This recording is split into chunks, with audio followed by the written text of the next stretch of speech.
solving quadratics, our favorite thing. I am going to use specific ways, but remember that you can use any of your three strategies, either square roots, factoring, or the quadratic formula to solve these, okay?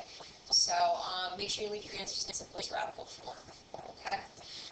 So first off, I'm going to set this one equal to 0. I add 9x. Now I can't combine the 9x with the x squared of the 14. So this is x squared plus 9x plus 14 is equal to 0.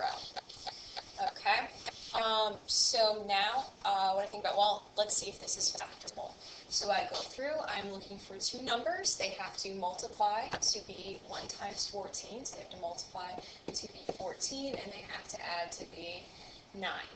Now, some of you know that there's a nice little trick. If you have a hard time with your factor, there's a nice little trick on the graphing calculators. You can, not like me, of course. Okay, so if you go to, well, first you have to turn the calculator on. It's ridiculous. Okay, so when you go to y equals, let's figure this out. When you go into y equals, you can put whatever you're multiplying to divided by x. You put that into y equals. Then you press second table.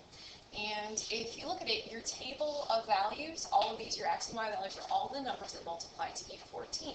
So you have to just kind of look through and figure out which 2 add to be 9. And you'll see it is 7 and 2. So just a nice little trick. So if you do the box method, so this is going to be x squared, this is 14, and here you're going to go, we said this was 7 times 2, so I know in my boxes this is going to be 7x and 2x. So what we try to do is we try to figure out what goes on the outside. The greatest common factor of this row is x. The greatest common factor of this row is 7. X times x is x squared. X times 2 is 2x. So my factored form is going to be x plus 2 times x plus 7. Okay? And that's equal to 0. We finish this out because we know if two things multiply to be 0, so we have two things, we have an x plus 2 and x plus 7.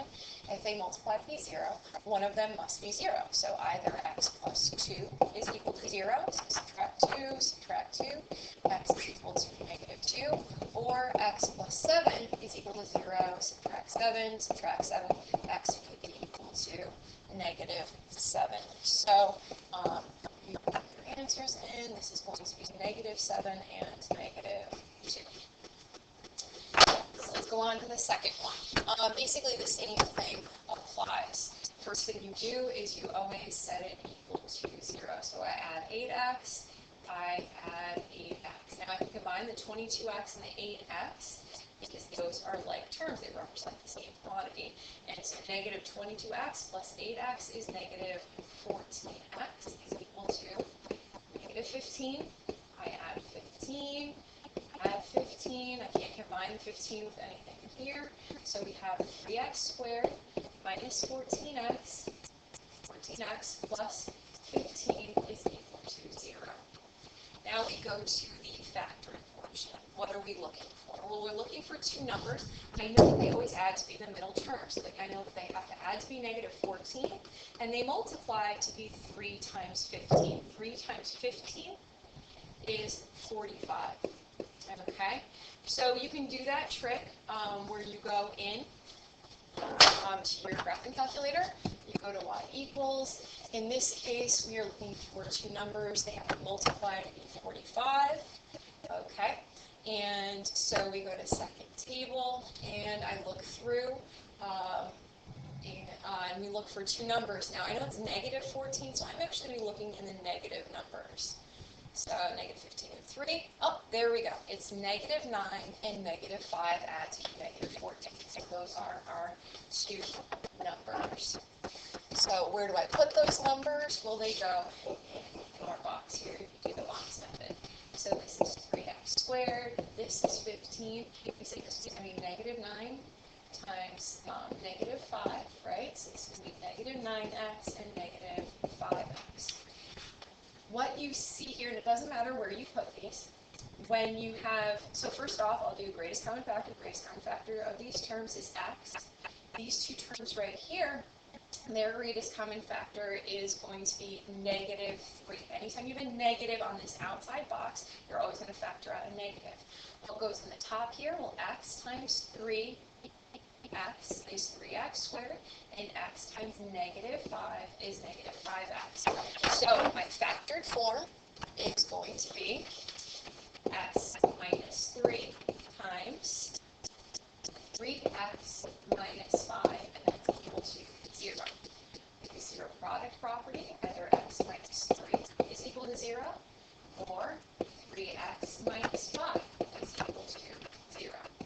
Add 3, so x is equal to 3, 5, 3x is equal to 5, divided by 3, divided by 3, x is equal to 5/3, or I think it's 1.67. So something along those lines. So it's going to be, your answer is 5/3 and 3. Okay, so we look at other methods.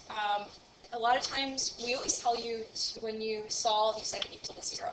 This, number 6, is the exception to that rule. Why? Because this particular problem has just an x squared expression, so x term. So we can actually kind of solve this like a regular equation. So for this, I'm going to subtract 8. So 64x squared, so this is just a regular x, this is how I would solve it, is equal to 4.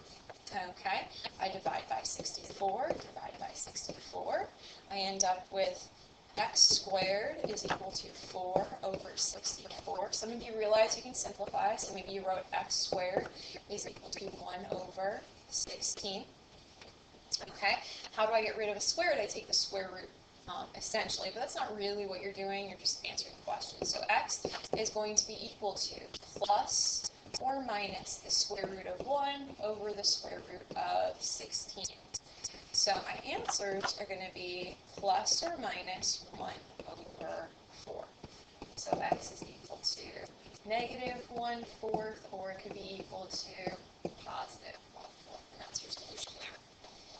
This next one, it's a little bit more complicated. I'll show you. So same thing, it only has m squared. Okay, so if it only has m squared, then I am going to divide by -9 just to get the m squared by itself. Then I know basically I'm going to be using square roots, but you just need to use negative plus or minus. So m is equal to plus or minus the square root of 2 over the square root of -9. So I'm going to apologize ahead of time. This is far more complicated than it's on the test. I like this question, but don't stress out if you don't completely understand it. So what we need to do is we need to simplify this. So I have m is equal to plus or minus. I still have the radical 2, but if you remember from the last unit, when you have a negative underneath the square root, that becomes I, and this is going to be 3, so 3I. We can take this a little bit further. If I have an I in the denominator, if you remember the last unit, I can't have an I in the denominator because that's the square root of a negative, or that's a square root. So I multiply by I over I, so m is going to be equal to plus or minus I times the square root of 2, that was the I that was right here, okay, divided by 3I squared. M is equal to plus or minus I radical 2. The I squared becomes -1. M is equal to plus or minus I radical 2 over 3.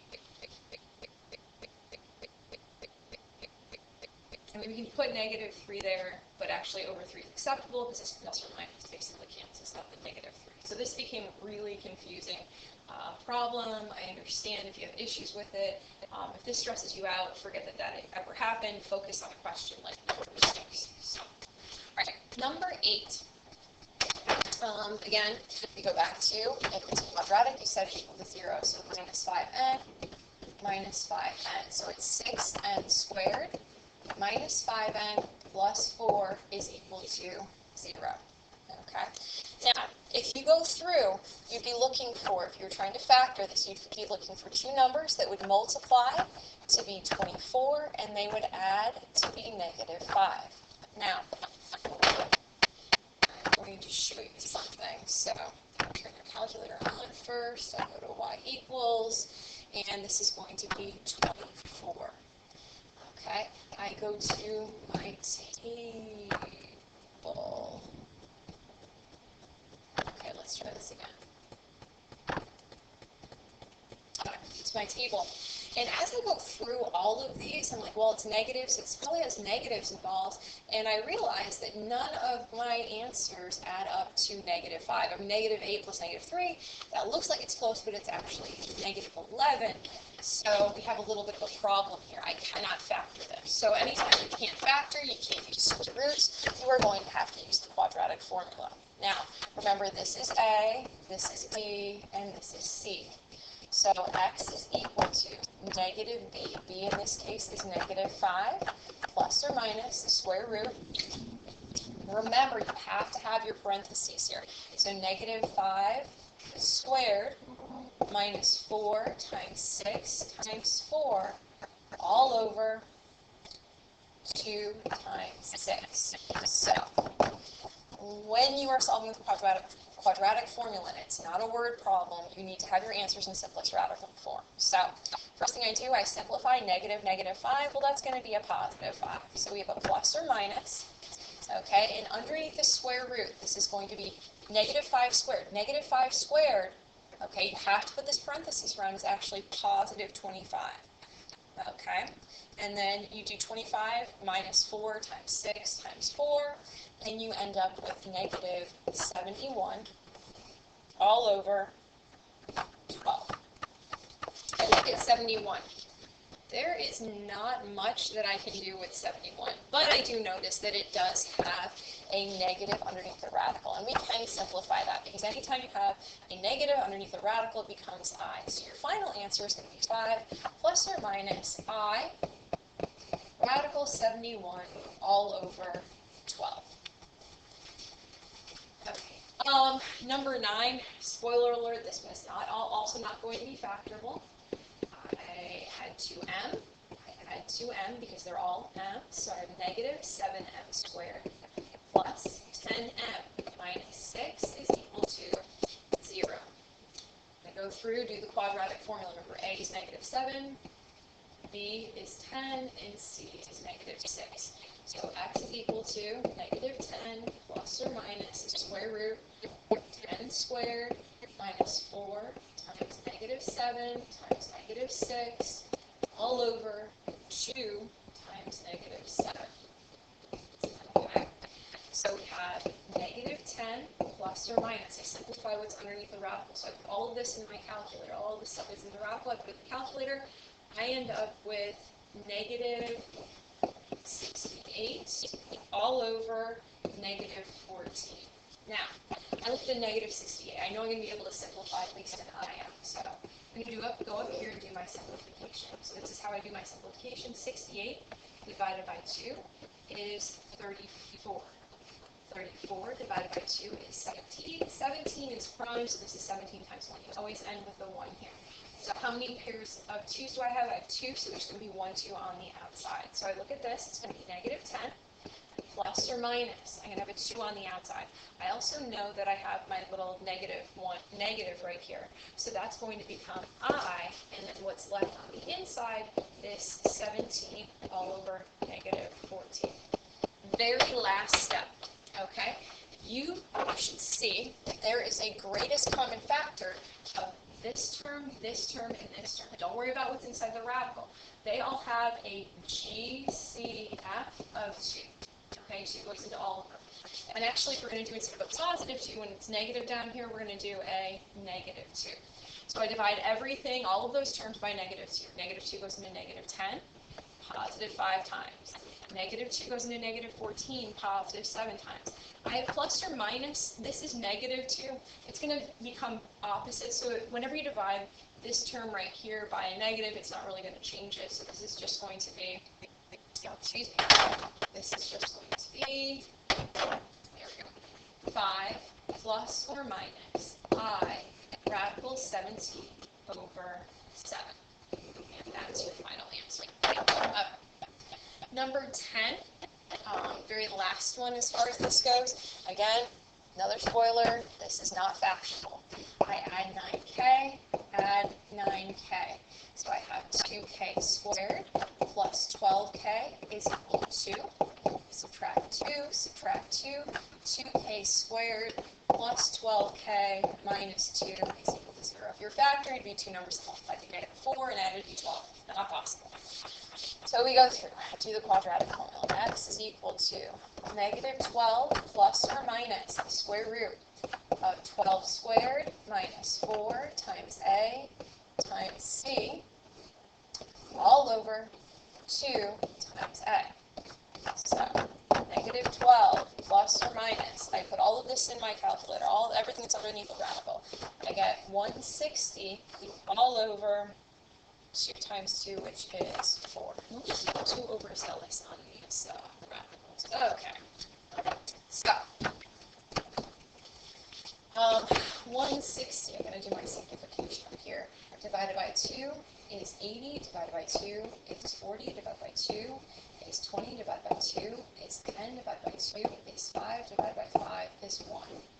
So we have 2 2's on the outside. So it's going to be negative 12 plus or minus. And then I'm going to have 4 on the outside and 10 on the inside because the 5 and the 2 over 4. Something that I notice, okay, is I notice that the GCF of this term, and this term has to be all 3 is going to be 4. So I divide all 3 of those by 4, excuse me.